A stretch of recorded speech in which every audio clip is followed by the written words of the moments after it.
A donut or come and have a chair? I'd like the task force members that are here, if we have enough seats up here, to sit up front so that everybody can, yeah, identify us and toss things at us as we leave.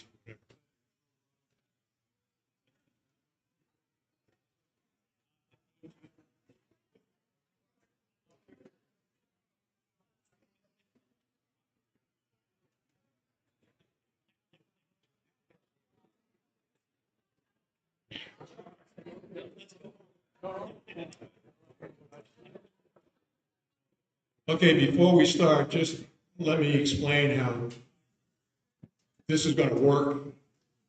We have a microphone set in the middle of the room. If you have a question or want to make a comment, please come to the microphone, identify yourself, and ask a question or make a comment, and we'll do the best we can to answer it. I'm going to spend about 10 or 15 minutes.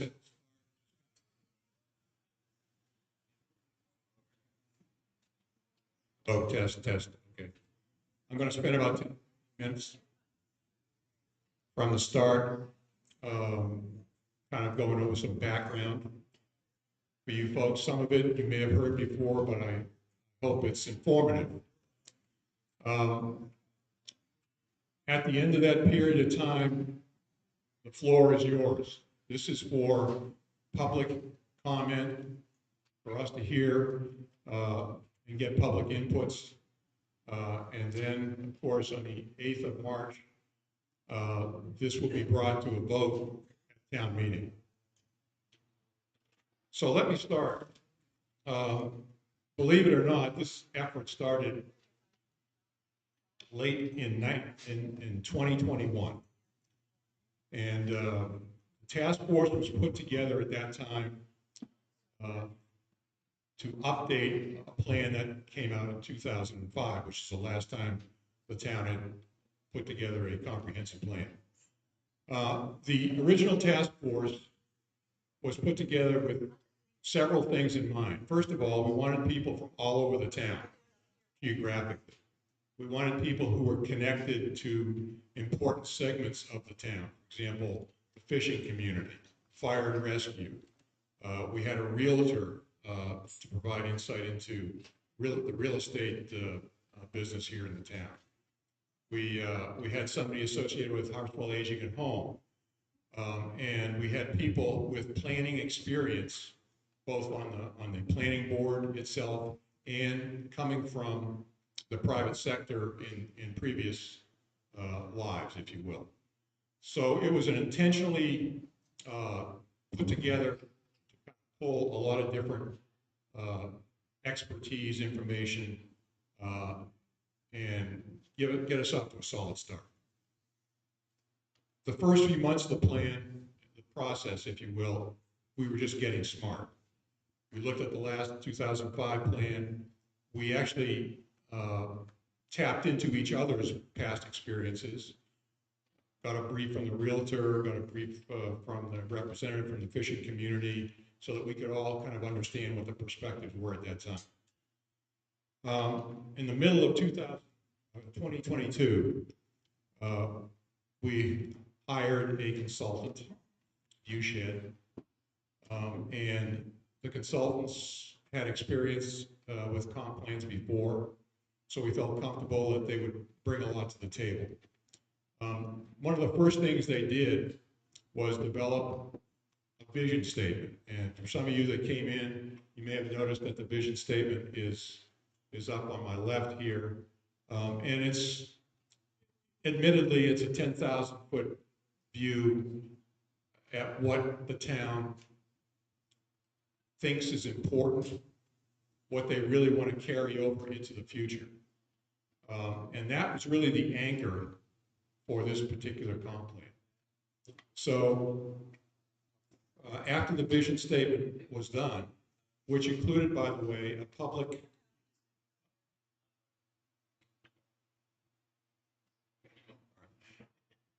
he's the boss. After the vision statement was initially put together, and it was put together, by the way, with inputs from the community and also meeting like this, much like this, plus a survey. So we got a lot of input on what to include in that vision statement.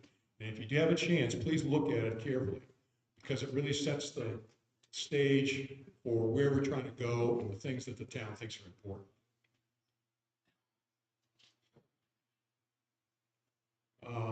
Last year, we had hoped to bring this plan forward for town meeting.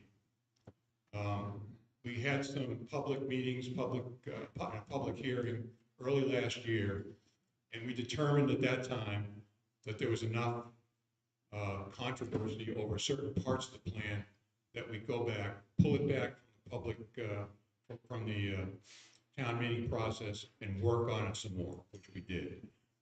During the entire last year, we spent sort of systematically going through the document based on some inputs and concerns that were made, and we made some changes. We made some organizational changes to better emphasize what most people think of Harpswell, that is working waterfront, scenic views, open space, and those types of things. We changed and modified some of the land use proposals that were in there. We also, along with the Affordable Housing Working Group, made some changes to our goals and recommendations relative to housing. I will be honest with you, housing has been a hot button issue, if you will, for a lot of the town because it's very difficult to understand how you could have rural character, open space, while still accommodating affordable or attainable housing in the town. I've talked to landscape architects. I've looked at some of their documents. I personally think it's possible, but it has to be done carefully. And we have folks from the housing group here that could probably answer questions more definitively than I can.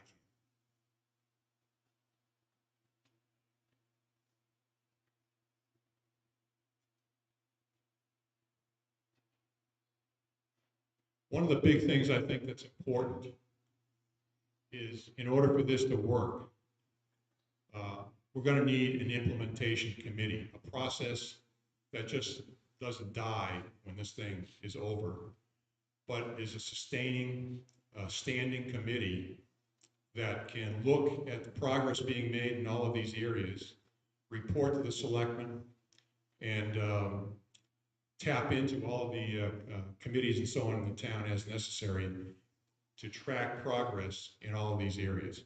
The 2005 plan, for example, I think they got off to a good start. Some good things happened as a result of that plan.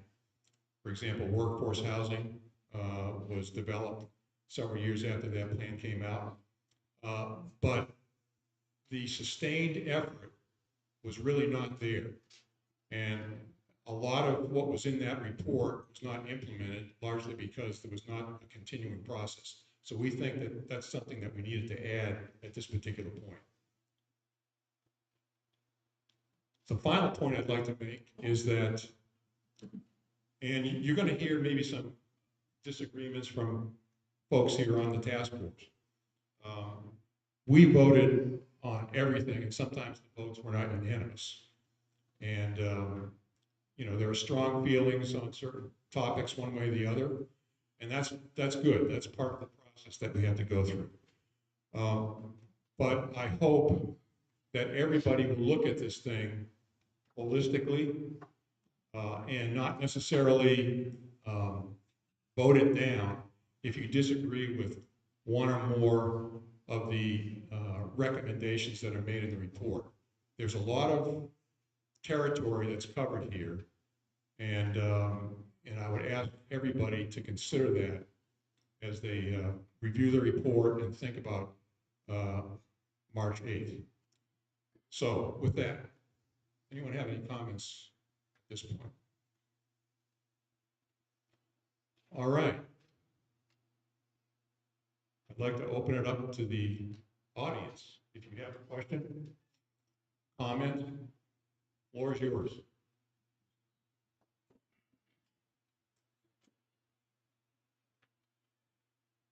Good morning. Ben Wallace, the fire chief for Penny's Harbor in Northern Bailey Islands. And I want to say, first of all, I haven't had the time or the bandwidth to keep up with the work of the committee, but I know it's been long and extensive.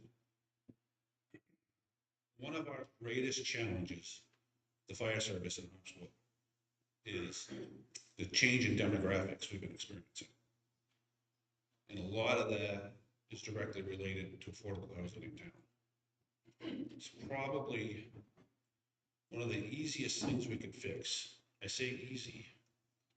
I know it's not easy, but it's probably one of the most attainable things we could fix in town. In Kenny's Harbor, we have multi-unit housing. I don't know the last time we had a multi-unit building built in Harpswell, but I suspect it's been a long time. I haven't had the time to review the comp plan, but I hope the comp plan does not discount the need for multi-unit housing.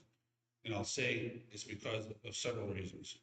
First of all, multi-unit housing is the most affordable construction we can put up in town.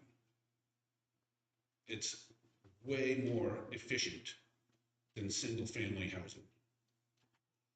Single-family housing draws people from outside of town. That's great. It draws people that want to retire to town. I'm all for it. But what it doesn't get is it doesn't get us new firefighters. And that's where we're desperate. Desperate for new firefighters. There's a $6 million proposal in the town meeting this year because we're not recruiting enough firefighters. And if you think the $6 million fire station is the end of the line, increased expenses in the future, I'm going to tell you personally, from my perspective, it's not, unless we can correct the problem that we have. When I got started in the fire service, the majority of firefighters in the department were those that lived and worked in Harpswell. They could drop their hammers, their wrenches, they could stop working on their furnace, whatever they needed to do when somebody dialed 911 could run out the door and put that fire out. That is not the case any longer. That generation is retired, and we're not getting people that do trades in town back into the fire department any longer. They're moving out of town when they get old enough to need housing of their own because they can't get it here. So I'm going to suggest, and I think the housing committee has probably already done a fair amount of work on this, that we need multifamily housing in town. It is going to be the most efficient way we can build it, the cheapest construction we have, and quite frankly, it's going to be more likely to get people that have lived here their entire lives and need a place to downsize to in retirement, or people that are working still into that housing. It's less likely to get people that are coming from away to take up the limited housing we have in town. And as long as we use the maps that were made 20 years ago to show us where the water aquifers were, because I understand water quality is a huge problem in this town, and we encourage that construction where the water is, and someplace close to where they have access to three-phase power, that seems like we could focus that kind of construction there. What is a bigger impact to the view in this town when you drive down the road? Is it 10 new homes in single-family homes, or is it maybe 2 new 3-unit buildings? I think the fewer buildings we have, the better, and I think we need to incentivize it. If we don't do something about it pretty soon, I'm going to be careful about what I say. My hope is that the volunteer fire companies continue on forever because of the best value the town has got. But if we don't start getting some younger people into town, working age, that are going to join the department, they're going to go the way of the dinosaur. We need that workforce housing. We need affordable housing. And the best way we can get it is multifamily. I'm not talking about the stuff they're building in Brunswick. We have apartment buildings in Kenny's Harbor. We've not had issues with them. We've got townhouses. We've got large apartment buildings. I'm just hoping people are willing to keep their mind open to it and not close the door on multi-unit housing. Thank you. Okay, thank you very much. Comments, more comments. This is your opportunity. Yes, ma'am. Can you come up and,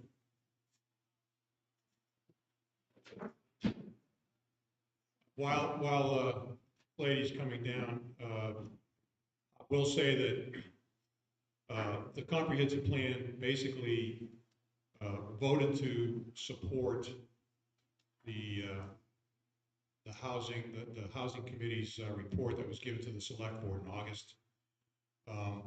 As I said before, that's sort of been a point of conflict among a number of folks, but that's kind of the position that we took, so it's in there. And it's going to require a lot more discussion and debate, because you might be requiring changes to the ordinances, and that's something that the comprehensive plan has not and cannot do. It's a series of recommendations. It's a guide to the future. It doesn't translate directly into law without going through a separate process. So, yes, ma'am. I'm Celeste. I've read the comprehensive plan. I'm not in favor of reducing lot size or looking like Brunswick Landing, but I realize the fire department and staffing for our volunteer services are an issue. How would you make those affordable housing units earmarked for people that are going to fit those roles? Well, anybody have any comments or questions? Would they be Responses? first offered to those folks so that they would help fill our other need as suggested? Well, certainly the housing folks, and I think most of the people on the comprehensive plan task force think that anything we do in the area of housing should be for Harpswell people. That's point number one. Point number two is that it's hard to put a condition, if you will, somebody buying a house that they have to be, less than 30 years old and, be able-bodied and so on and so forth. So I don't know you can't really guarantee that that's going to happen, but we certainly have a better choice to get younger folks in the town with less expensive homes, if you will, than we do right now. What about the town having ownership of these homes, providing the housing for those volunteers and fire department workers? I'm gonna go sit down. Those are the end of my questions. I'm more inclined to see that kind of housing benefit all of us like that. Mr. Chair? Yeah. I don't know if my microphone is on. Is my microphone on? Yeah. I just want to make one comment in response to the first speaker. The zoning ordinance provisions that are recommended in the comprehensive plan, actually they're in the housing report, which you wouldn't know were recommended in the comprehensive plan unless you read the housing report, because it's a separate document that was created by a separate group of people that's incorporated by reference in the comprehensive plan. Mr. LeGros just said the comp plan is not a legal document, and that is true. But our zoning ordinances and the implementation program that Mr. LeGros also mentioned, by law, must reflect the comprehensive plan. So you can bet that what I would call the radical increase in densities that are recommended by the housing report will be very carefully watched by the housing committee, and if they're not in the implementation program, in the zoning ordinances that follow, there will be words had about that. We will be strongly encouraged to use those increased densities in the implementation program. With regard to apartment units, yes, there are chances to build apartment units in town. You're going to see on the warrant that the planning board has already taken into consideration young families and accessory dwelling units. Those are going to be on the warrant article, and the planning board said yes, we should do that. accessory dwelling units, being able to divide your house to create more affordable housing. Those are at a scale that Harpswell can manage. Brunswick Landing is not. And with regard to apartment buildings, the housing report recommends that those apartment buildings, duplexes, townhouses, be built all over town in what is called the rural area. So if we build those things out, let's just take the West Harpswell School, the former West Harpswell School, for example. There are, according to the zoning ordinance provisions that are recommended in the Affordable Housing Report, the possibility of 38 single-bedroom units could be built on the West Harpswell School site. That's 38.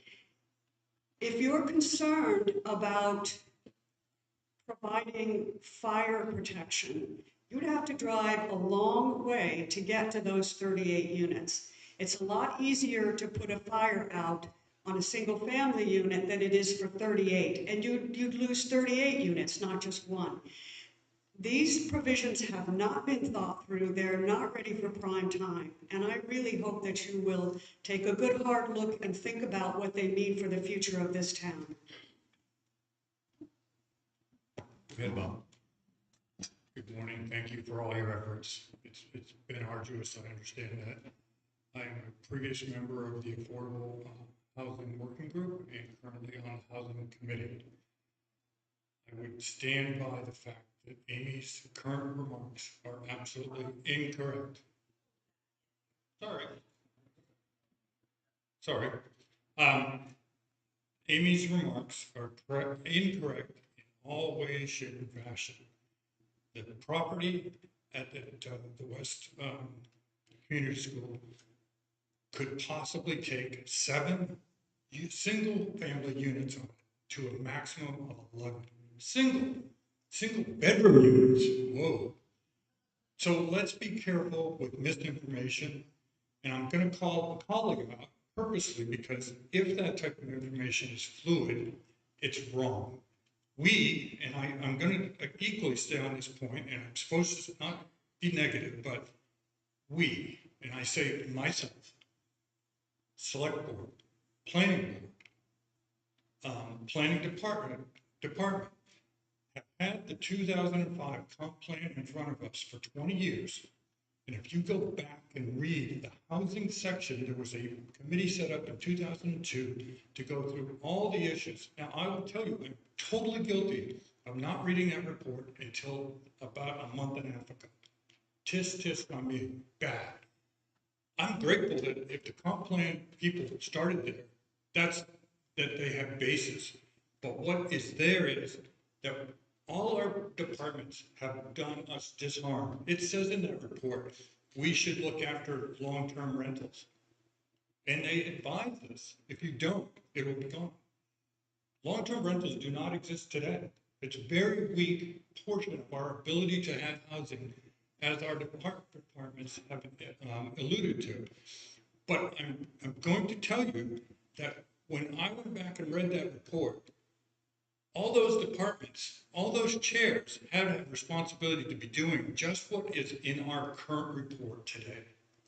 Gosh almighty, we could have saved ourselves 2 years of headaches trying to go through the current report we submitted to you guys had we read that report to begin with. We have done ourselves a disservice, made our community more monotone, more non-diverse, and lost opportunity to have facilitated housing that is actually in today's report.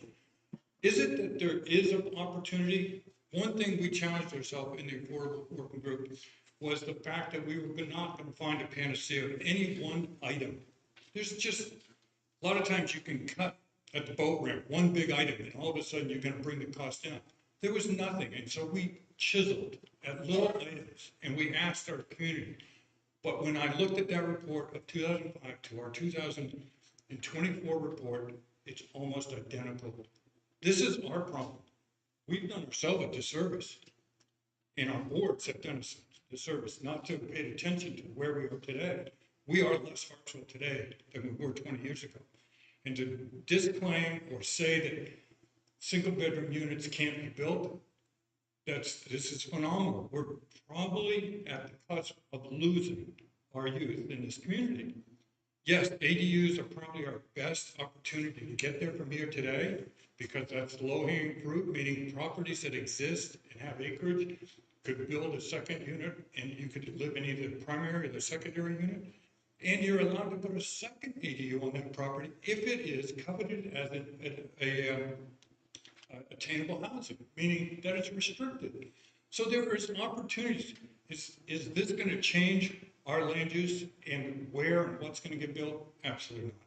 I mean, we're building 25 homes a year currently, and of those, half of those are tearing downs and puts up new construction. So it's not happening. It's not going to happen in Harpswell. Our water is our issue. Our septic's our issue. We're going to go slow. Let's not put or evade the fact that we do need some type of housing. Thank you. I really want to just say one thing. Please read the housing report. It's right there. I am not wrong. The report says if the total number of bedrooms if a unit will be designated as an attainable unit, the minimum lot area requirement for that unit should be reduced to 8,000 square feet per bedroom. Just do the math yourself. 8,000 square feet per bedroom.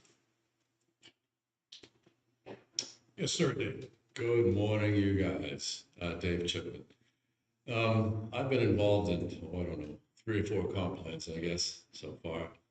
The last one, when we tried to implement it, I was the chairman of the planning board, and we were looking at growth districts.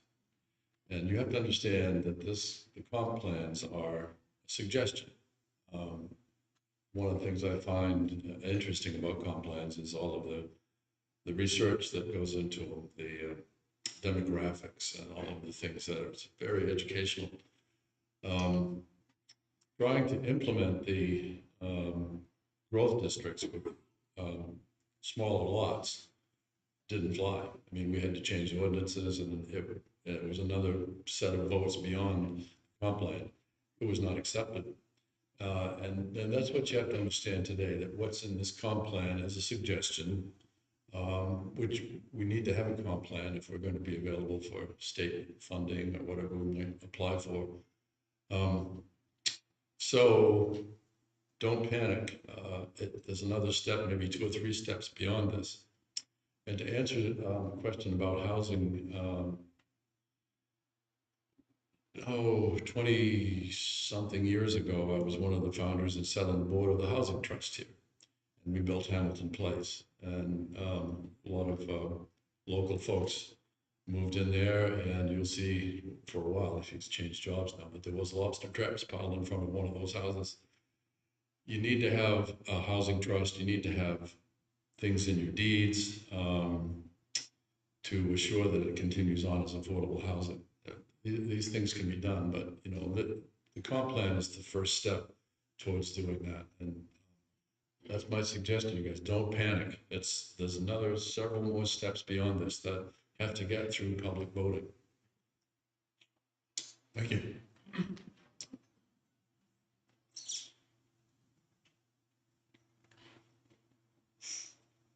Good morning. I'm Catherine Goodrich from West Harpswell. I'm also on the Mitchell Field Committee, and I've been on it for 4, maybe 5 years. So I'm over at Mitchell Field every day. Mitchell Field hasn't been mentioned yet as a location, but I understand it is one being considered for housing. And I'm for affordable housing in Harpswell, just not for the location of Mitchell Field. I feel that we have a gem given to us, and it's something that needs to be protected. My career was a mental health nurse, and I think we all need mental health support at times. Mitchell Field is a beautiful place where one can go to get away from life's stressors and relax. It's it's a combination of so many wonderful things, a bird sanctuary, animal sanctuary. It's become a sanctuary for me to go and relax. And I'm just not for that particular location for the housing that's needed. Thank you. Okay, just a quick response to that. One of the things that we did do, there were two areas, town-owned land areas that were proposed in the report that we did last year. One was at Mitchell Field and the other one was off at Dowdy Point Road. The reason those things appeared in the first place was because if the town owns the land, a developer could come in and potentially take advantage of that and build a house, build attainable or affordable housing, and still make a profit, which obviously that's they're in there to do. So using town-owned land was one strategy that was considered. After we had some meetings last year with the public and the public hearing, it was very obvious that that people thought that was a bridge too far at that particular point. So the recommendations, I think, as I understand them in the housing report, basically say that these are not in front of you right now as a town. But maybe in the future, the select board or people will take another look at it and they might come to a different conclusion. So we're not completely throwing them off the end of this ship, but we're at the same time not saying that these are prime solutions at this point in time. The other thing I would say is that I may be wrong at this, but Mitchell Field, the master plan of Mitchell Field, always has provided space for small houses as part of the overall master plan. And to my knowledge, that's still on the books as something that's part of the overall plan. If it's not, then maybe somebody could correct me on that, but that's my understanding. So Mitchell Field has never been completely excluded from that particular possibility, including in their own master plan.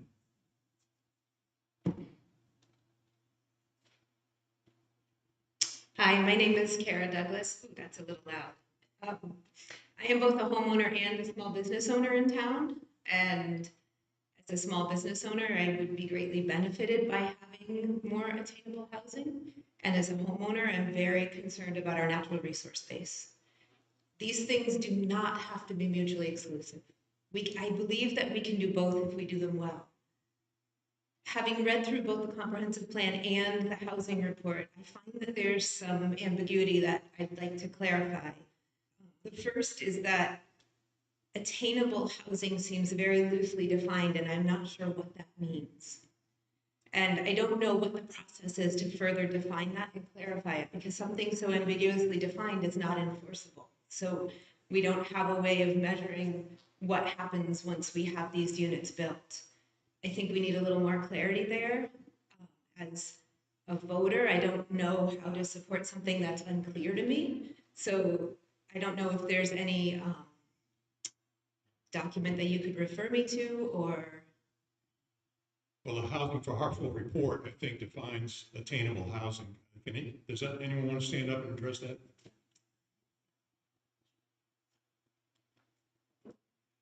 Hi, I'm Courtney Snellings, and I am on the Housing Committee. Anybody who knows me knows this is my absolutely least favorite spot to be in front of a microphone, but it's important.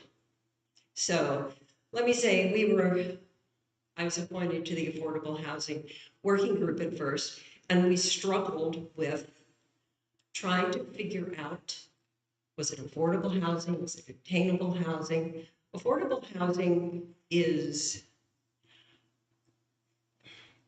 there are particular ways that the federal government and states define that. It has to do with your annual median income and what the percentage is, etc.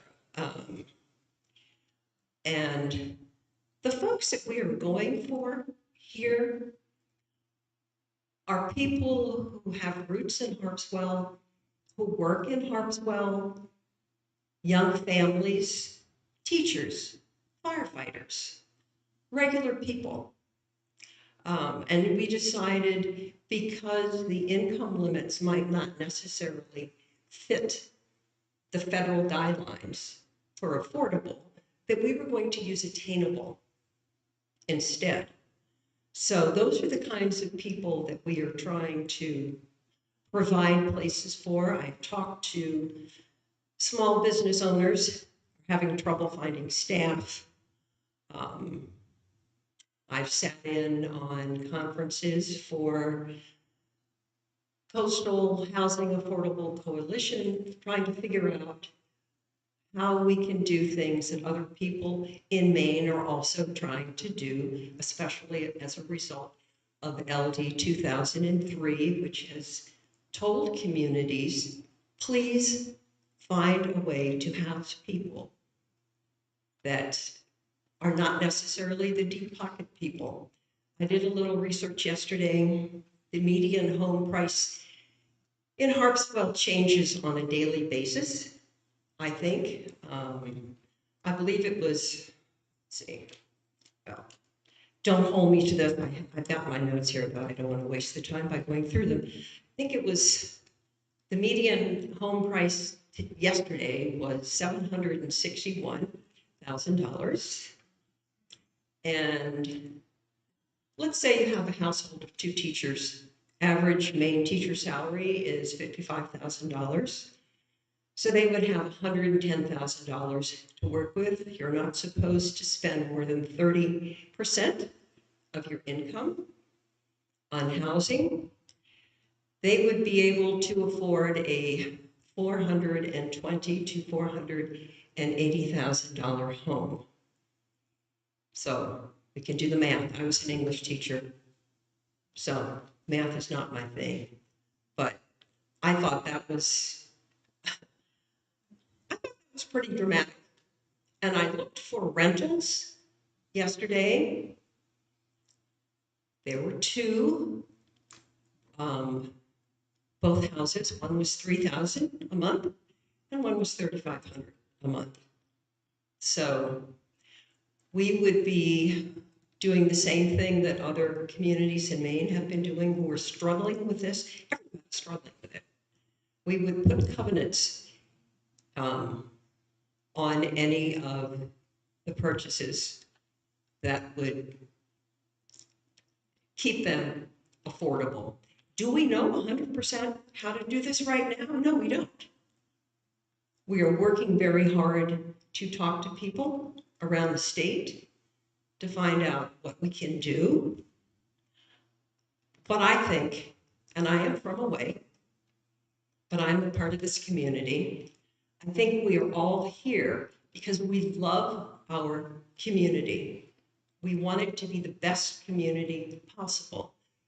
We disagree on some of those ways to do it, but I do ask that we listen to one another and see if we can come to something that works. Thank you. Incidentally, I don't know if you have this handout, did you get a Yes. copy? Okay, Yep. that might be helpful in some respects, but go ahead. The follow-up question to that is, I have 2 parts to this question. The first is the proposed reduction in lot size for attainable housing. Is that something that, where is the data to support that? Is that something that the committee is envisioning as something new that has not been done anywhere before? Are there other models that we're drawing from? When we're reducing lot size, is there data that supports the numbers that are being generated by the housing group?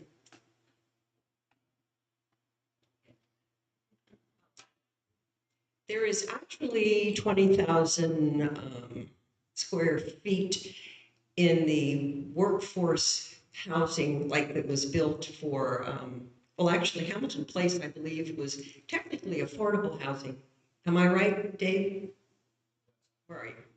Okay, thank you. But there is a provision currently for workforce housing for 20,000 square feet for a lot. It's just that they made it so complicated that it has not been used.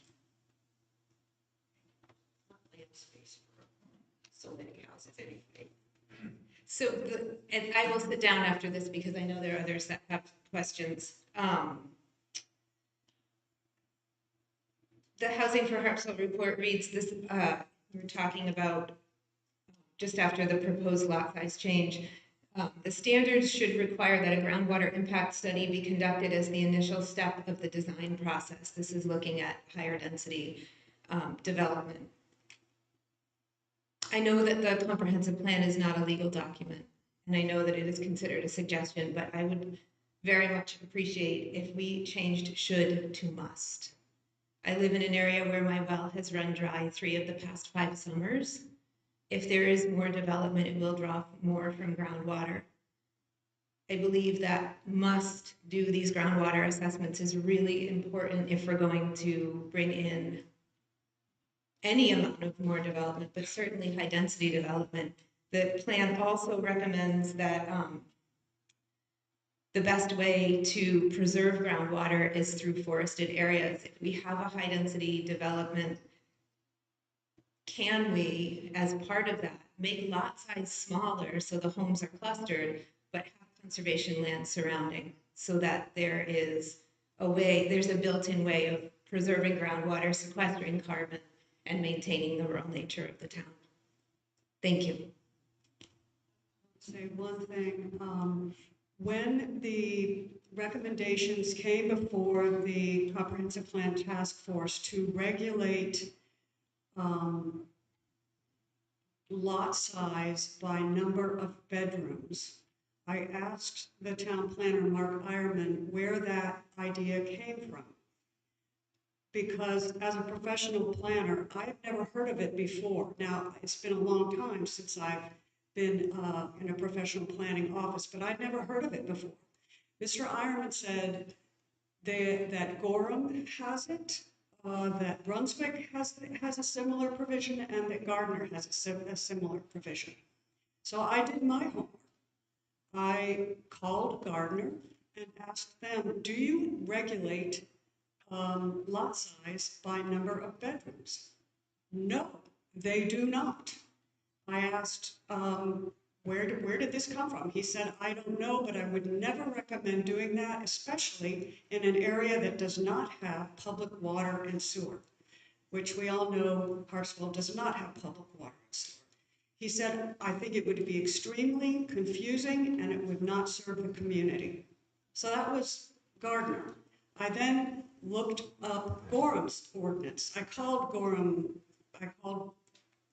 several times and never could get a hold of a person. So I could have misread their ordinance, but I did look at their ordinance. They do not regulate lot size by number of bedrooms. They do have an affordable housing overlay district, which I think Harpswell should look at doing. That would be something that would be very interesting. But their affordable housing overlay district is very small, and it's in their downtown and over by the university, all on public water and sewer. They do not regulate lot size by number of bedrooms in their rural area. In fact, their rural area requires 60,000 square feet per dwelling unit. Our ordinance requires 40,000. So then I called Brunswick. Brunswick, do you regulate lot size by number of bedrooms? No, they do not do that either. So I don't know where this provision came from, but in all 3 communities that Mr. Ironman recommended he got it from, they don't do it either. So I looked nationwide. The only place I could find nationwide was in Florida. And you laugh, but it's true. I also sent last year, a year ago, a memo to the chair of the task force and to this gentleman sitting right beside me, a 1-page memo expressing what I just expressed to you. Did I ever get a response back? Nope, no response. Nothing. And as far as the Mitchell Field and Dowdy Point are concerned, they are in the comprehensive plan by reference. Mr. LeGros said that they were taken out. In fact, they are still in the plan by reference.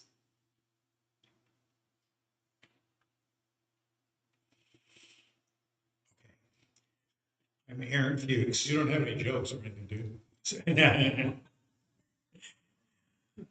Aaron Fuchs, I was on the planning board for 8 or 9 years. Now I'm a volunteer on the Clinton Fire Department, and I want to second everything that Chief Wallace said. But the reason I'm standing up here is we should step back and try to understand what this process is. I mean, everybody is talking about the problem, and they're looking for, okay, we're going to talk about the comprehensive plan. Let's all get out the problem and the plan. We're going to talk about a couple of weeks from now, we're going to go to town meeting and try to vote on things. Let's step back. The towns of Maine are required to have a comprehensive plan every 10 years, I believe. And that if you don't have it, then you're not able to apply for some kinds of state funding. So it behooves us to have a comprehensive plan. We also have ordinances, laws that regulate how things are built and managed in Harpswell. Okay, we have a zoning ordinance and we have building ordinances, and that's what determines. And if somebody buys a piece of land and decides to build something on it, as long as they conform to the current ordinances, which also should conform to the plan, okay, in a larger sense, they can do whatever they want based on following the ordinance. Okay, so the plan does not require any lot to do anything. And that does not help us with affordable or workforce or you name whatever euphemism you want for housing that people can actually afford. And the only way to do that is for the community to either own land, buy land, whatever, and set up their own housing units, if you will. Currently, whether we like it or not, the current lot size in the ordinance is 40,000 square feet for a single family home. Correct me if I'm wrong. Okay, if you want to have a subdivision and have more than one house on that land, you have to have 80,000 square feet. Is that still true? Okay, so far so good. Okay, so to put something in the plan does not make it happen. To put something in the ordinance limits certain things or expands them as we go. Right now, since the subdivision requires twice as much land, whether 40,000 is the right number or not, it's been there for many, many years. Whether it's the right number or not, there's no incentive to build anything but a few very fancy houses, 80,000 square feet on what a plow land you can find.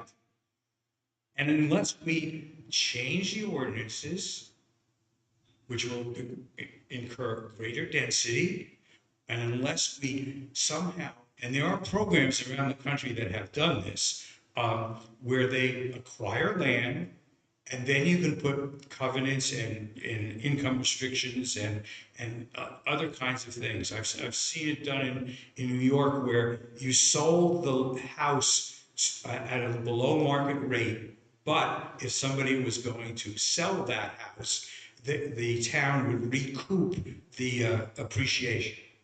So in other words, it benefited the people to keep their houses up and to get some of the appreciation with some going back to the town, should they sell. I mean, there are programs that do this. We don't have anything like that here. And then the next issue, so we're sitting here with a hierarchy. The plan is to determine the grand vision. The ordinance determine what's being done. And the town cannot dictate beyond the ordinances what somebody who develops a piece of land does, as long as they meet the requirements of the ordinance. Now let's talk about aquifer. It is my understanding that we really don't have an aquifer here. We're sitting on a pile of rock, and the rocks are cracked. Water comes down, fills the cracks. Okay, so that means it's completely local, which means that it isn't like if you put another pipe down, you're going to reduce the aquifer, more straws. That's what happened in Arizona, okay? But if it's just locally, if like I put one down and I hit my neighbor's cracks, I'm going to take some of their water. If I don't hit their cracks, I don't take their water. Thank you. Okay, thank you very much. Hello, I'm Farley Miller from Cundy's Harbor. I currently live in an ADU, and it's absolutely the only way that I could afford to live in town. And it was only possible because my mother said I could live in her backyard. And I think the town could only be benefited if more people said yes in my backyard, like my mom did. Thanks. Thank you very much.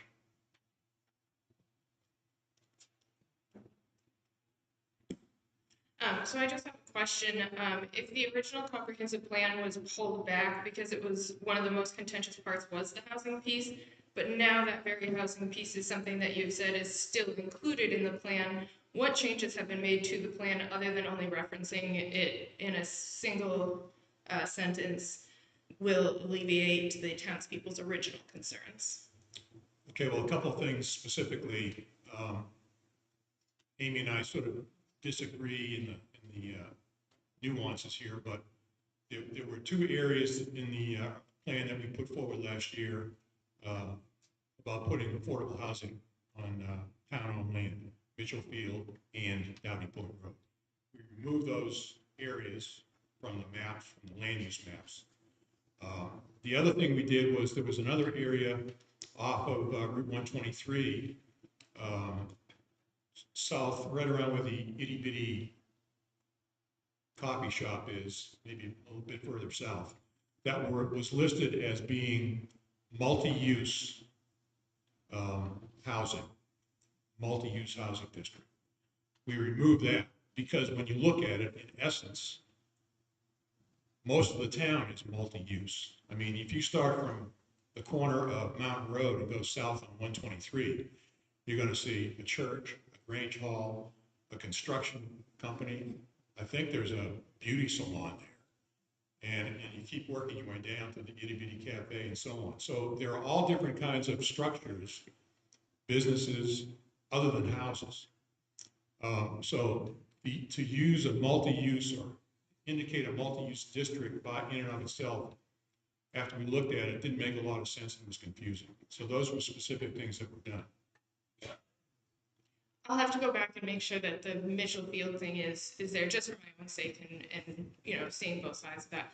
To the woman who spoke earlier about the change of should and must, I absolutely agree with that. If we are going to invite a multi-unit or any size, whether it's 2, 4, 14, or whatever it is, I think we are absolutely doing all of those people in that unit a huge disservice by not ensuring that the water is going to be sufficient for a building of that sort. So I do think that that is a great idea if this is going to be in there.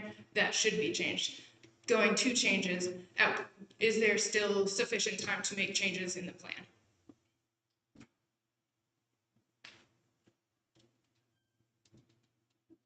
I'm not sure that I can answer that at my pay grade. No. So that would be no? No, at this point. So it's set. Thank you.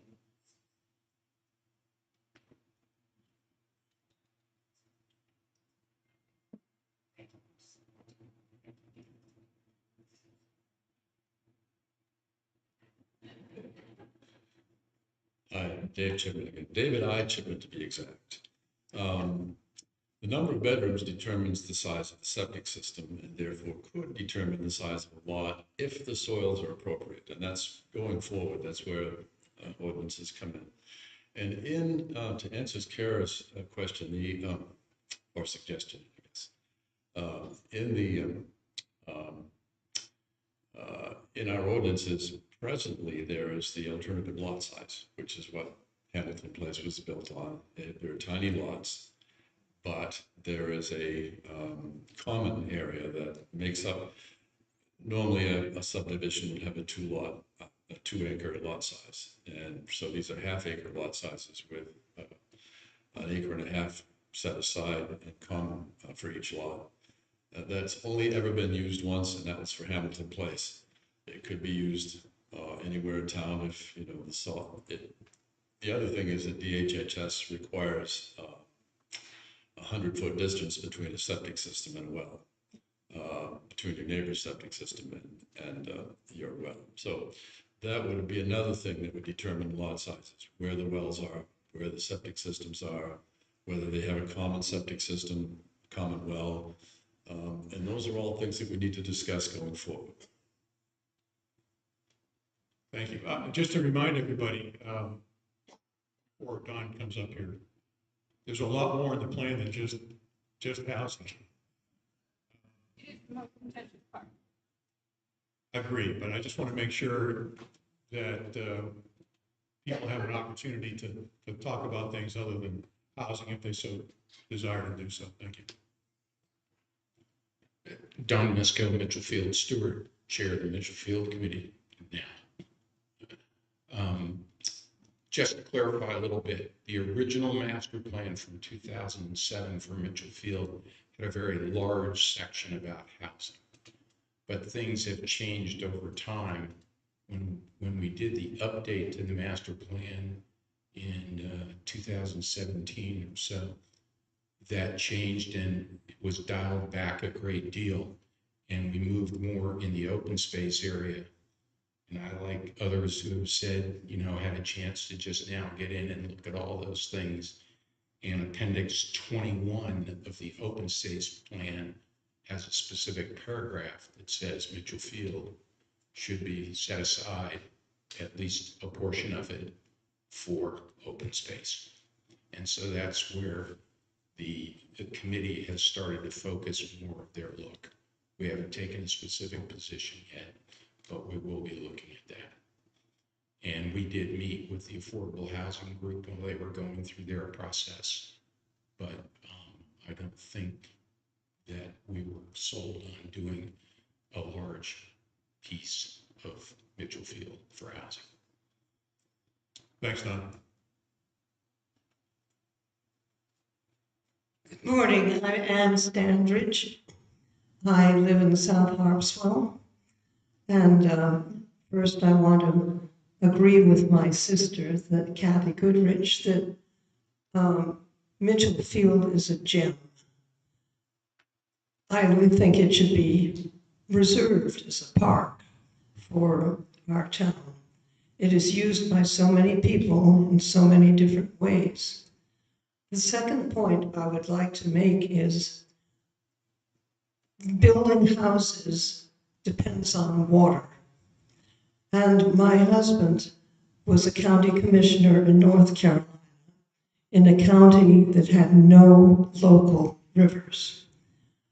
And water was a serious problem there.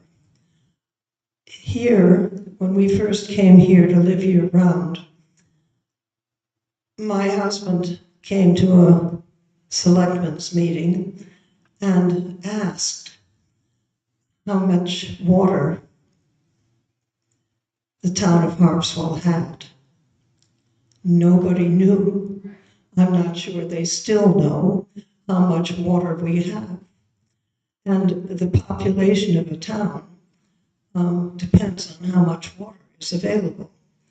In my husband's county, while he was commissioner, the county had to buy water from adjacent counties to supply their town population. And I think that is a serious problem here, because until she retired, the person who cut my hair was Vanjie Sparks, just up the road from us in Harpswell. And we were just talking one day, and she said that her water level had dropped. This was a good many years ago,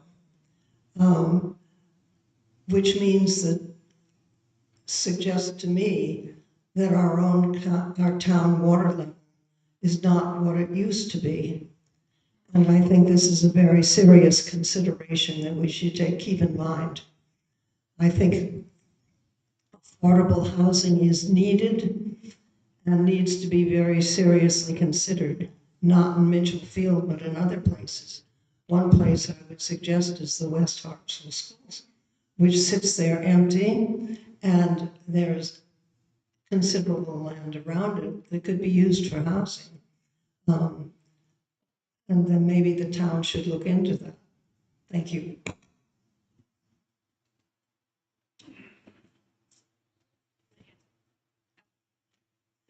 my name is Emily Woods, property manager, born and raised here 34 years. Grew up fishing, New Dane Allen, my mom, tuna fish.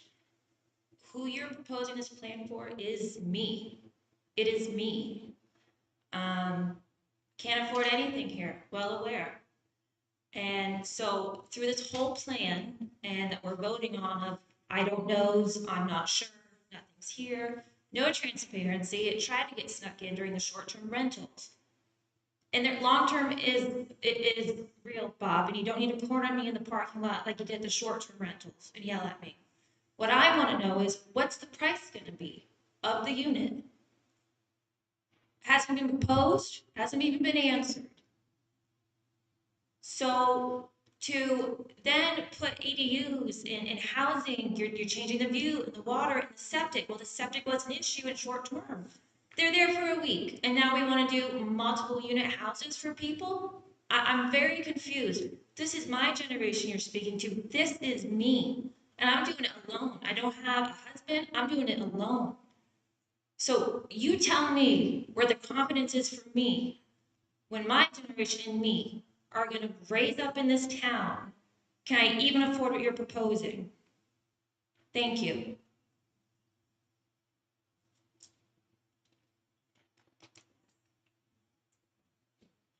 Those are hard questions to answer. Well, if you want to put a price on a house that doesn't exist yet, how do you do it? Without the price of the unit, that should be in 10 stages. Then why go through all this and the zoning and the construction and the water and the septic? What is the price? What is the price? It's above my expertise to answer that question. There may be a few people in the room that can do that, do a better job. It needs to be clear. Yeah. Again, the comprehensive plan is kind of is a vision. It's a guide to the future. It's not built or intended to be a source of very specific data like you're talking about. That's not what the comprehensive plan is all about. So.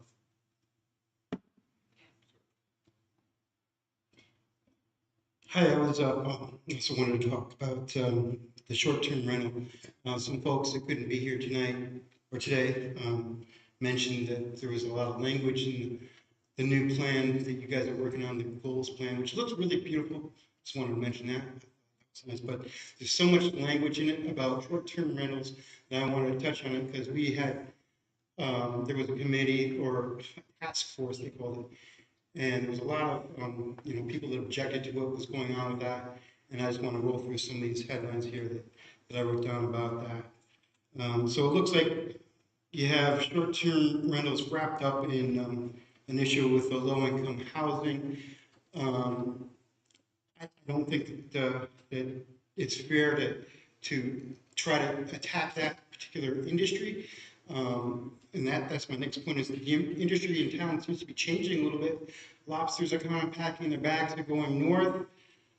This new emerging industry is hospitality and short-term rentals where people can supplement their incomes with that, with their own, with what they have now.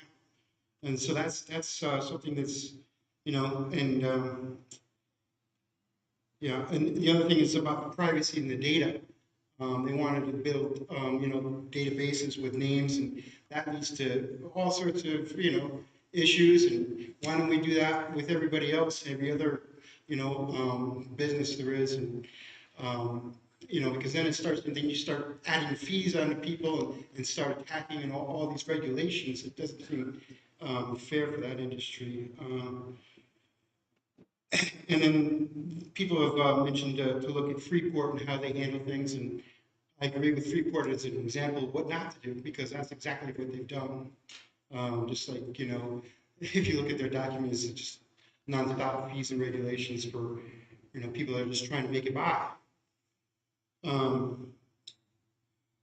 Yeah, and I also, if by chance you would be interested to edit some of that STR language in your document, and there was a cost issue, I volunteer my services, designer, and I can help edit or even rebuild that entire thing before the town meeting if it made sense. The other little topic on the side here, I was talking about, thinking about, I'm a problem solver, creative problem solver, that's what I kind of do. I had an idea called Water Boy. Water Boy pairs those that are in need with those that have. So you have feeders and consumers for water. It could be a pickup truck with a IBC cube and a particular loading dock that moves it from those that have plentiful water, like me, and moves it to some that are in need of water. And it could be transported in a pickup truck, nice and easy, loading and on and off dock. Just an idea I wanted to share. That's it. Do you want to talk about short-term rentals? I guess what we tried to do with the comprehensive plan is recognize that there are lots of different aspects to some of these issues and problems, and I fully agree that short-term rentals are needed in many different respects here. I mean, it does support the tourism, tourist industry, hospitality, and are vital to us keeping that thing alive and well. I think what we're trying to do is explore options to say, you know, what would the impact be? What is the impact of short-term rentals on the availability of housing? And I think it's something that has to be considered, not necessarily completely shut down. I think at this point we have to consider a lot of different options. That's the whole point here. We don't have definitive answers on everything necessarily, but there are options out there that have to be explored. And that's really kind of where we are, and that's why we have a housing committee now. And, you know, they're going to do the best they can to work into this issue and come up with some recommendations. The town then is going to have to vote on it. You know, when you talk about changing ordinances and things like that, you can't do that without a vote of the community. So. Spike Heigl, Harpswell Neck. Full disclosure, I'm married to the person who has left the stage, probably because she's afraid of what I'm going to say. I want to go to what Al just sort of mentioned, which is joking, which is that, you know, there's more to the comp plan than just the housing. And I agree, and I've read the comp plan a number of times, as well as the housing report. And I think the comprehensive plan away from the housing is a pretty good document. It's a little loosey-goosey in my view. I've been through a number of these over the years. Sometimes, and I think somebody mentioned this, you know, what is the cost? What is this and what is that? Well, some specificity would have been more helpful to answer concerns that people have.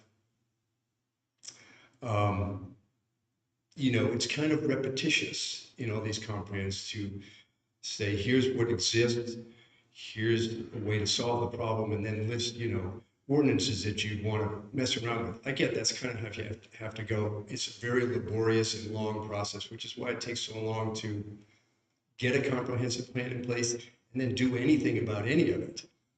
But I think overall, the broader aspects of the comprehensive plan are good. There's a major tension, though, between housing and a lot of the comments in the statements in the report that say, you know, rural character is important, the environment is important, water is really important. Everybody's making good points about water. We just don't know, but you do hear anecdotally about, you know, somebody starts to clear a lot for, you know, building one house or a couple of houses, and all of a sudden the neighbors say, what happened to my water? And it, you know, that's kind of, you can't deal with it once the horse is 50 yards down the road and going full tilt. you can't answer it. You can't fix it, with all due respect, with a pickup truck and a tank on the back. It's a big, we got to stay ahead of the game when it comes to water.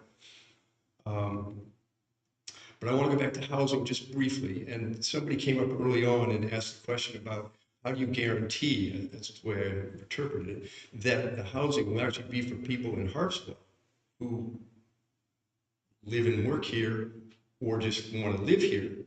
If you think about it, there are a lot of people in this town, even though it's more and more of a retirement community, who live in Harpswell and drive to Portland. Never understood that. First time I heard somebody was doing that, I thought they were out of their mind.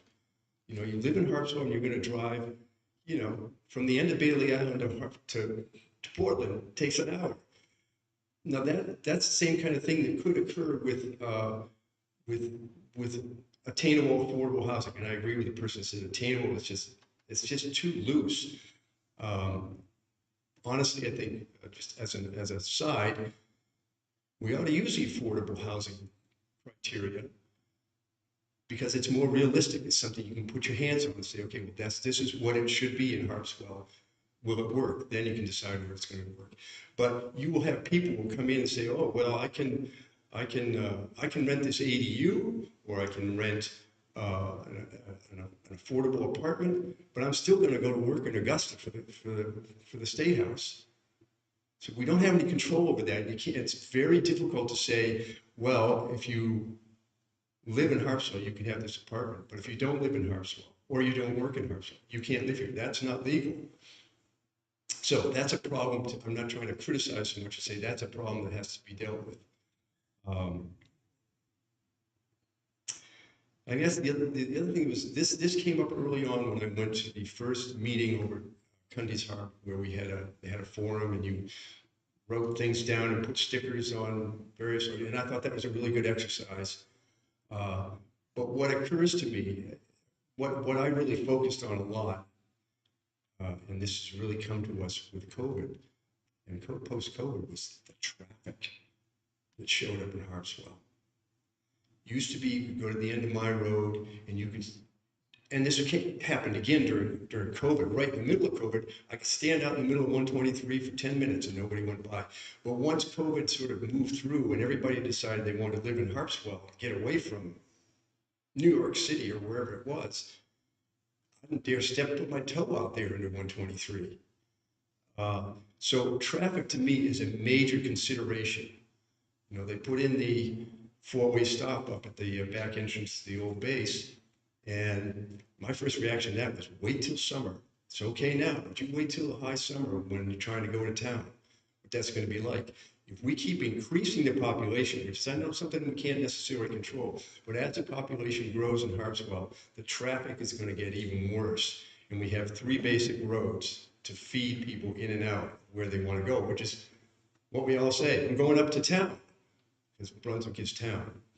And so we have to be very careful with building concentrated housing units.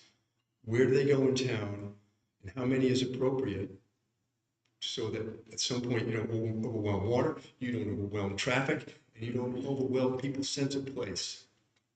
But anyway, I want to commend the committee. I know it's been, because she's back and she's listening to me, but I know it's been contentious at times, but I think you've done mostly a good document. I wish you could separate housing out and work on it some more. Not redo it, but work on it some more. But I know it's too late for that. So I appreciate you having to take a lot of guff about the housing report, but it's real. Thank you. Thanks a lot. Unfortunately, comprehensive plan in the state of Maine requires that you address housing as part of the plan. There are a number of things that are required by the state before they're going to say, yeah, this is a good comprehensive plan. The economy, housing, transportation is another one, public facilities, and there are a number of others. But so that's why we had to address it, and we recognized also that there was a problem. People recognized that there was a problem. We don't have in the comprehensive plan a solution. We have some suggestions for the town to consider as part of the future. So. Yeah, no, I appreciate it. I know you have to, it has to be in there. You know, just kind of my wishful thinking is that we could work on the housing part some more and bring the comprehensive plan back to a special town meeting in 6 months and pass it then, so we can do a deeper dive, because you've got a lot of input about housing, and maybe having it voted on in March is a little too early. That's all. But I know we have to have it.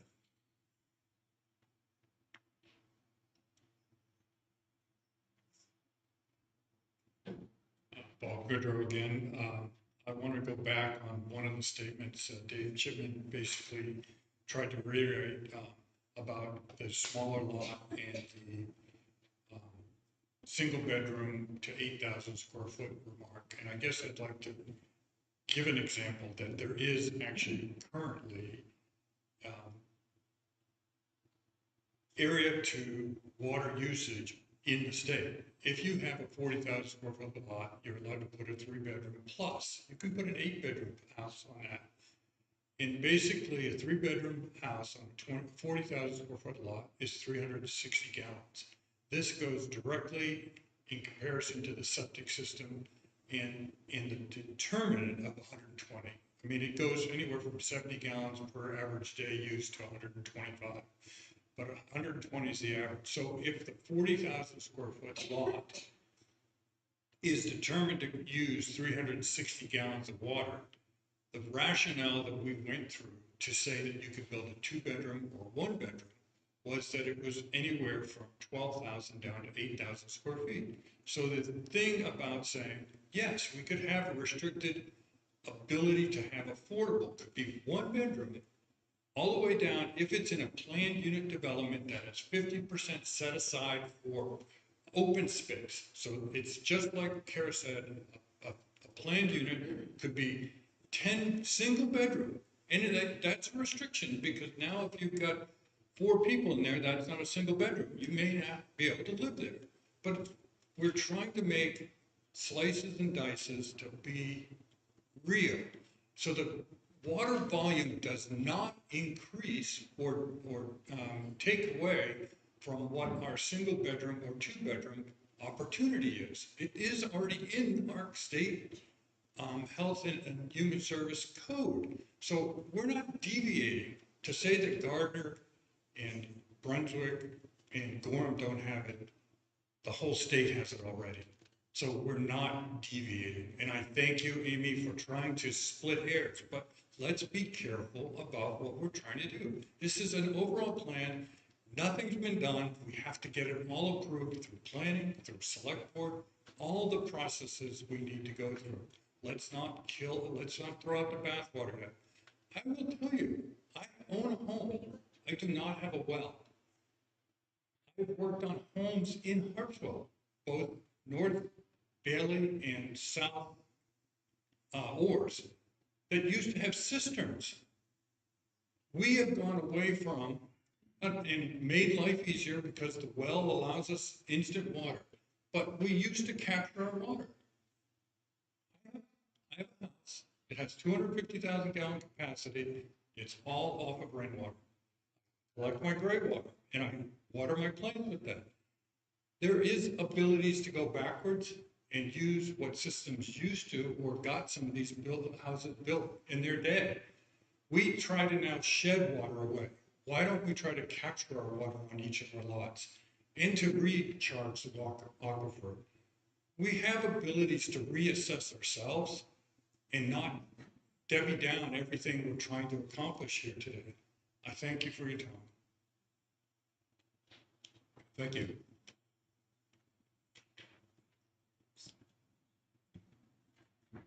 Can you hear me? Okay. My name is Barbara Inglis. I live on Harpswell Neck. I am a Johnny-come-lately. We moved here in 2017. We're the people that you talk about who built a home and then used it a little bit and then retired here. So just to let you know who I am and where I'm coming from. You wanted some comments that weren't related to housing. I have a few, but most of them are related to housing. Number one, I think that your transportation section includes a number of ideas that are impractical. I have no idea how many electric vehicles are in our town, but having the town build charging stations for them sounds to me like a subsidy for the wealthy. As for a bus to Brunswick, I can't imagine there would be enough users to justify the cost to the town of purchasing a vehicle, hiring a driver, and maintaining it. Now, can I get to housing? I do understand a little bit more why you have to have housing in the comp plan. I'm going to agree with Spike. I think you've got a lot of stuff in the housing section that is still very, contentious. And I think that we need to discuss it more. I think that having this meeting is awesome, but to have a meeting 2 weeks before we're supposed to vote on the comp plan really doesn't make sense. If there's no opportunity to make changes, to me, that doesn't make sense. I did attend some meetings last year, at Elijah Kellogg Church, so it's not like I wasn't part of the process. Following up on Kara as well as on Courtney, I still don't know about attainable housing. It says on page 154 of part 2, housing that is reasonably affordable for individuals and families who want to live in Harpswell but cannot afford the currently available housing. There are no metrics. There's nothing that tells me who's going to be the decider. And there's nothing that tells me who is entitled and who is not entitled. I did see in the FAQ talked about 30% of income, but FAQ is not in the plan. This is the plan. The plan is vague. On page 10 of the comp plan, it mentions that Harpswell has a history of collaboration with neighboring communities to fulfill common goals and share resources. According to the MRRA annual report dated January 28th, 2025, there are 1,470 units on the base. This is just the base. Phase 2 of the Jones Street, development plan for the base to be finished by this June is going to add another 64 units. I know that the Jones Street plan has a set aside of 15% for affordable housing. So it seems to me there are units available in Brunswick that are within easy commuting distance of Harpswell. I myself, and I suspect many of those here today, did not have the luxury of living in the same community where I worked over my 50-year career, both as a teacher and then later as a lawyer. Second, I don't want the town to be involved in creating a loan program for housing and then forgiving the loans that the town provides. I think that's totally unfair. Let me see what else. Okay, there was somebody else mentioned the short-term rentals. That was part of what I was going to talk about today. But basically, my problem is, what's the goal of the Attainable House or the Affordable Housing Committee or whatever their name is today? Or is it to build 5 units, 50 units, 500 units, as many units as we can handle in this town? I just don't know. I feel like that's part of the vagueness of what I'm looking at. And while I understand that you can't spell everything out, I think you all need to understand that this housing is something that is upsetting so many people in this community because of its vagueness, because of what it looks like or doesn't look like, because it doesn't take the water into account the way it should, although you've heard that was one of the suggestions for wording. I think we need to go back and revisit this a little bit more, and I agree with Spike. I think we need to work on it and bring it back to the town, but 2 weeks from today, I don't think is the right time, unless you want to see it go down again. Okay, just let me comment on just one issue. I think all those are very good points. I appreciate it. As far as having this meeting 2 weeks before the 8 March meeting, you're right. It's not a lot of time. But when we went through the process of lining this out, we had a public hearing on this plan last year. And this was considered to be a modification of a plan that already went to the town. And so because of that, according to the legal counsel that we got, we were good to go, if you will, to schedule this, even though it was outside of, let's say, 30 days, which would be sort of the minimum time that you would normally have a town hearing before town meeting. So I just wanted to explain that that's the reason we were allowed to go inside that window. And, but I appreciate your points. Hello, my name is Heather Allen. I live in Cundy's Harbor. I'm also a business owner in the area. A couple of things. The legal counsel part for me is a little confusing. It just seems like common sense that you might hold a meeting in time to make changes as opposed to just doing it to check a box. Secondly, you mentioned, and I'm sorry, sir, I don't know your name, 3 kids, super busy, but I have read the comprehensive plan. You mentioned that the housing committee needs to study the effect that short-term rentals has on affordable housing. I believe that's already been done. It was discussed last year at affordable housing meetings and the short-term rental task force. So I'd like maybe somebody can come up and speak after that. That's on the housing committee. I do own a short-term rental business, so that's full disclosure there. I think my issue is the short-term rental task force was created, and one of the issues was water usage. I fully support conservation. I want our town to all be able to use their wells, and so it seems a little bit hypocritical that there's a task force. I understand they're not there anymore, but that was really focused on water conservation based on short-term rentals. And now we're talking about putting in a whole bunch of houses that would use water. It seems like there should be more study. It seems very hypocritical to me to be doing both at the same time and trying to put it in through the comprehensive plan. I also understand that housing has to be on there, but again, I would kind of mimic what the past few people have said, that there is a lot of contention about it, especially with short-term rentals, with studying the aquifers, which we've had some meetings about recently, that there should be a little more work done before that part is put in, because I think it needs to be melded a little bit better together to keep our town with the water conservation. Short-term rentals are here. We want to be a part of the solution, not the problem. Which I think if you talk to any local person, we all have our laundry done elsewhere, all of those things to try to conserve water, and inputting a bunch of buildings with the vagueness really concerns me, especially after going through last year and talking so much about water usage with short-term rentals. It doesn't line up. The thoughts are very hypocritical with each other. I think that's all I have right now. Thank you. Thank you.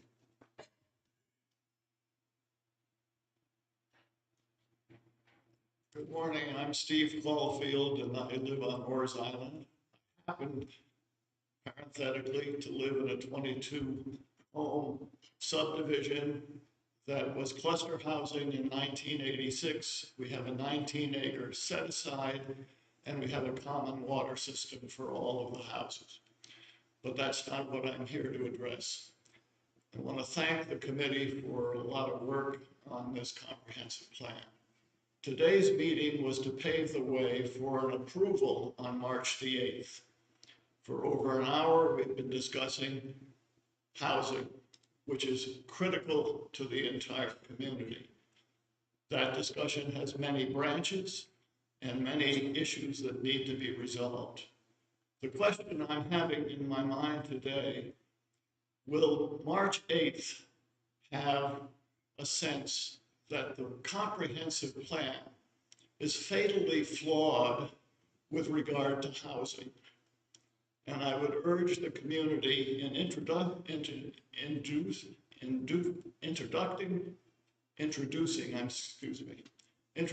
the meeting on March 8th to reference this meeting that went into great depth on the issue of housing. There is a committee on housing. The comprehensive plan, in my view, is not fatally flawed with regard to housing. And I would hope on March 8th to get a vote for approval of the plan. Thank you. Thank you very much.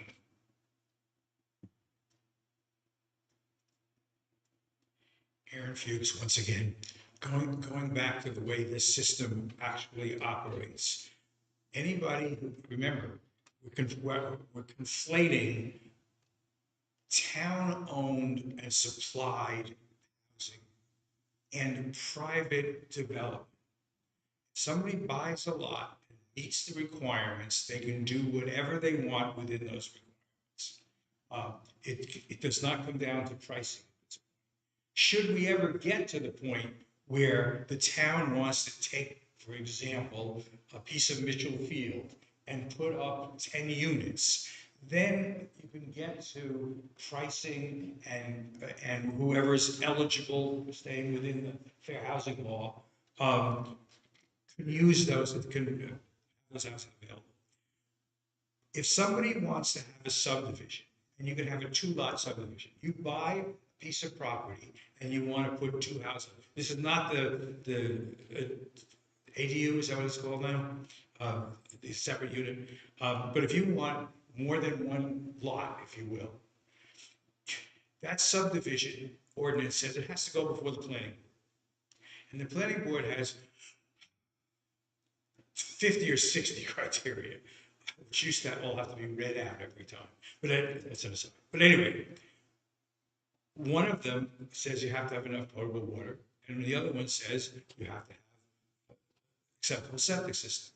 Now, the planning board has, in the requirements, in my experience, has not really pushed this, but they could. In other words, when you come and you say, I want to split the lots, I want to have 4 lots and 4 houses, and I have enough square footage and everything else, you could say, okay, prove that you have water. Prove that you have, that you can accommodate the septic system. You have to prove that now, but because you have to submit a plan. But for the water, you can say, in order to apply, you've got to have a hydrologist come in and do what needs to be done. Now, I also want to say that the community, the town, does not employ any of these experts. Okay, that's why our tax rate is so low. So when we wind up taking the professional provided by the applicant word for it, report, if we want to get into something like that, we're going to have to hire professional services.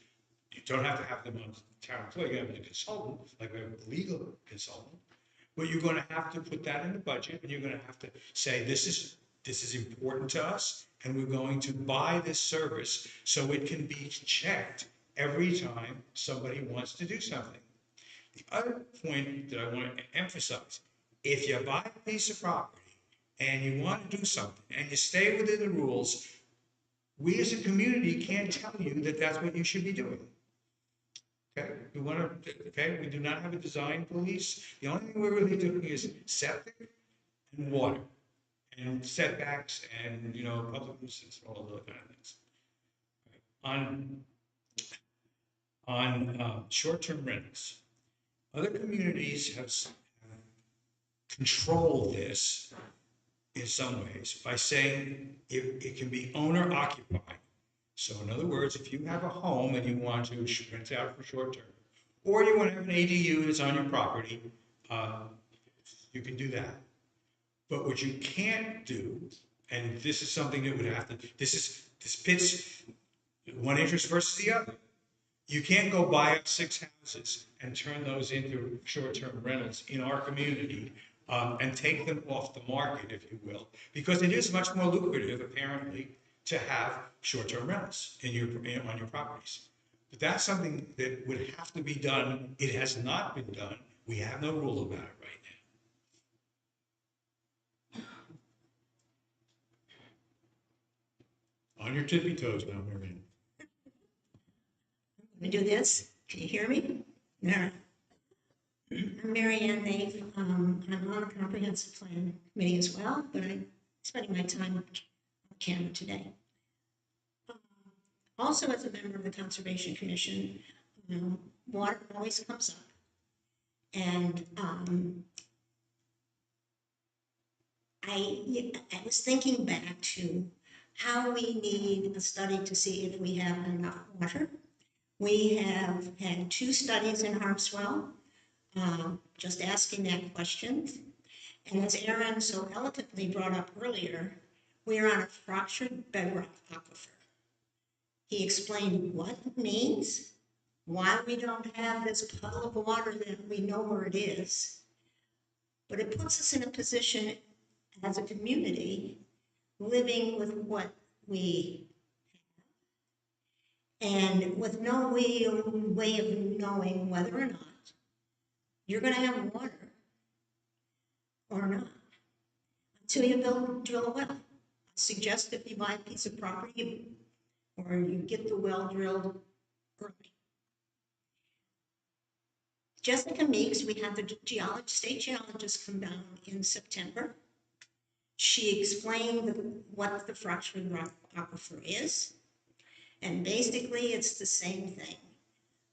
We have 7% of the water that comes out of the sky in precipitation is what goes into the aquifer.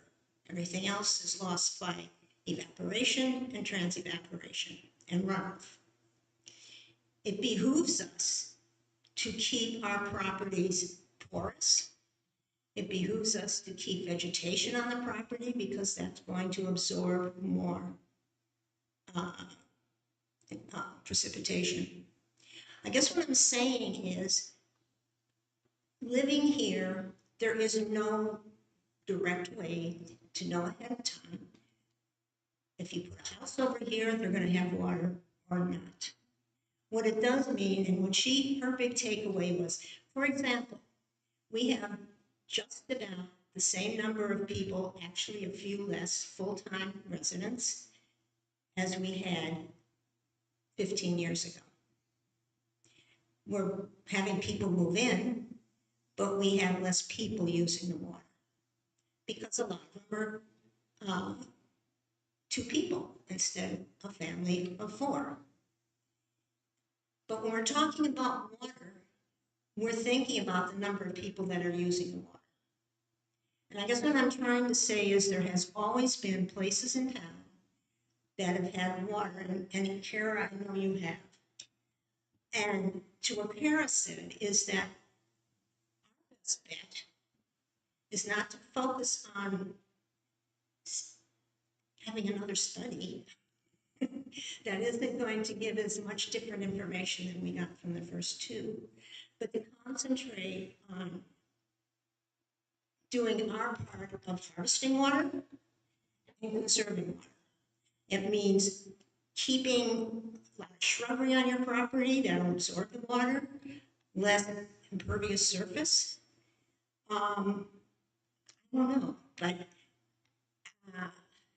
to put the whole plan saying until we can get definite use about water usage, I don't think can be done. And the town planner said the same thing. We can keep doing studies. We can study, we at some point could find out have better information of where the wells are located. And if people are having problems on them, the state is starting to do a study now to find out about where there are problem wells because they don't have a really good record. With sea level rise, that could affect saltwater intrusion. That's something that would be a good idea to start thinking about. Because as the closer your well is to the water, the more chance you're going to have of saltwater intrusion. And these are things we've known, I think, all along. But I think a lot of work has been done as a member of the committee to try to flesh out all the areas of the plan. And it is an Al-set plan. You are not putting specific do's and do not because that's not the job of the plan. It's to find out the people who came to the meeting. The first 2 meetings told us what they want, and it's in the vision statement. And the word picture shows the value that was put on those items. And it was the working waterfront, which I hope the committee has worked hard to highlight that. And I think we have that. It was also water. The Conservation Commission started to do some investigating and had the 2 workshops this summer with the state geologist and then with what the one wishes. So I think that everybody on the committee has worked very hard, and we've tried to address things in the broad sense, so that when it gets to a comprehensive plan implementation committee, they have some vision there. It's up to them then to really start paring down what you want to do. I've talked long enough. Thank you. Thank you. I'm Jay Khalil. I live on Great Island. And I just have sort of questions and maybe a comment about what you said. When people move into town and they buy 3 acres of land and they want to develop into 2, we don't have much say in what they do. If they drill a well and they get great water, good for them. But at what point does our town consider, well, great, the big new houses that are going in, their water's good, but they're not considering, and the town's not considering what their water is doing to their neighbors. So it's not, for me, it's not enough to approve a house just because it has well water. Because we also need to think about what the consequences on the other people around it. Okay, so I don't know how to do that, but that's a concern I have. And I totally agree with the recapture of resources, and I have not heard anybody mention composting toilets or gray water, better usages of gray water. So going forward as a town, when we approve new houses, even if it's a single house, going forward, I'm wondering if there's a way for us to put in ordinances or whatever requirements for any new structures that get built in town to have a water capture and a better use of their wastewater. Thank you.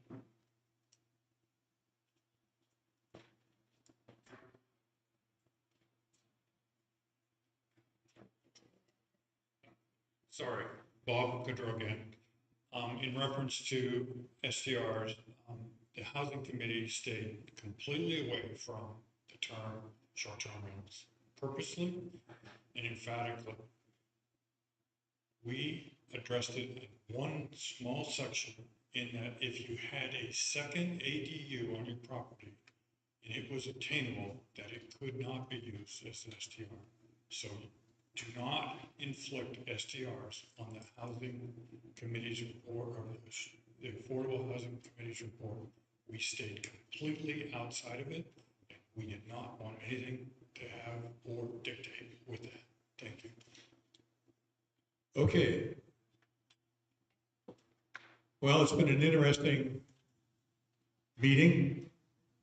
It's 11:45. I will ask if anybody at this point has anything more they would like to add, or before we adjourn. I will remind everybody that the goal is to have this come before the town on the 8th of March. Undeniably, there are issues and so on in here that are complicated. But I would, again, just ask people to take a look at the entire plan and look at it in totality and use that as a baseline upon which to make a decision. Yes, sir. David, I chip in one more time. Couple of things. One is I don't want to hear the suggestions that our young people move to Brunswick. They take care of our affordable housing problem. Once they're in Brunswick, they can't vote here. They're not part of the community any longer. We need to deal with that. And also, I'm hearing around town there are some negative things about we need to vote this down. This, don't. We need to have it. Please vote yes. Going beyond this, there's more votes. There's more work to do. This is only a suggestion. We need to get it done, and please vote yes. Thank you. I just have one more comment, and that is to Bob's comment about they stayed away from short-term housing in their affordable housing. In the housing section, Part 1, Goal 4, page 59, speaks to limiting the conversion of existing houses into short-term rentals. So maybe it didn't come from the affordable housing group, but it's definitely in there. This is not an issue that I chose to speak to. Other people did this morning, but it is in the housing section, page 59, Goal 4. All right, anybody else? I want to thank everybody for coming out today. It's been a very stimulating discussion. And stay safe, everybody. Hopefully we won't have any more snow between now and March. Okay, thank you.